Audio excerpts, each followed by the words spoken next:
Turn to M3 and Karen B for this week's episode of Comply on the Fly. You'll get quick and timely answers to the most common employee benefits compliance questions so you and your business can keep moving ahead. Please note this podcast and the contents herein do not constitute legal advice. Please seek the advice of counsel for any benefit compliance-related implementation, guidance, or strategy. Hello, everyone. I'm Karen B.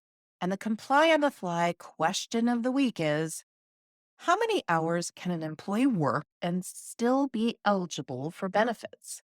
We have a full-time employee, but this employee has only been working 25 hours per week for the past few months. Well, unfortunately, there are no simple answers to this question, and partly will require you to look at your plans, your SPDs or summary plan descriptions, and your internal policies to determine what should be done. But I have some pointers for you. First, take a look at your plan documents. Your plan documents for each benefit plan will provide definitions and outline eligibility requirements. So it is a good place to start. Second, you also should have an SPD or SPDs, which again are summary plan descriptions required by ERISA, which may give additional requirements and guidelines regarding eligibility particular to you as the plan sponsor of your benefit plans. Third, are you subject to the ACA, Affordable Care Act, shared responsibility requirements, and trying to answer this question in regard to those requirements? And remember, those requirements are applicable to employers with 50 or more full-time and full-time equivalent employees.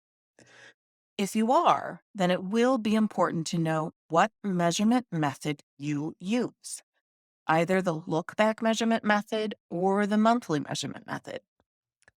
If you use the monthly measurement method, the answer is easy because once an employee does not meet the 130-hour monthly threshold, they can be taken off the coverage. But if you use the look-back method, then it will require more analysis. Is this person in a stability period as a full-time employee?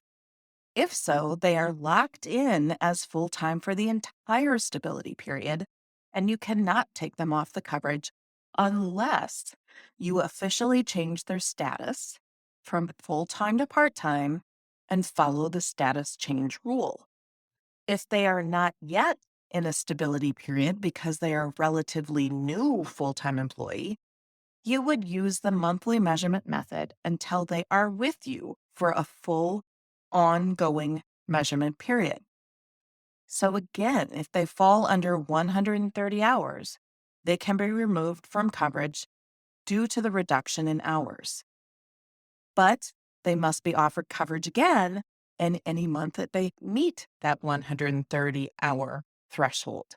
And again, remember, these ACA requirements are specific to the health plan. It is really important for ACA purposes to understand what method you use and where the person is in relation to that method. And that is your Comply on the Fly question of the week. Thanks for tuning in.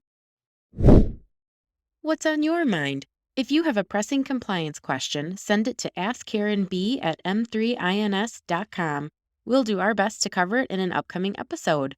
You can now follow and subscribe to Comply on the Fly on Spotify, iTunes, and Google Podcasts.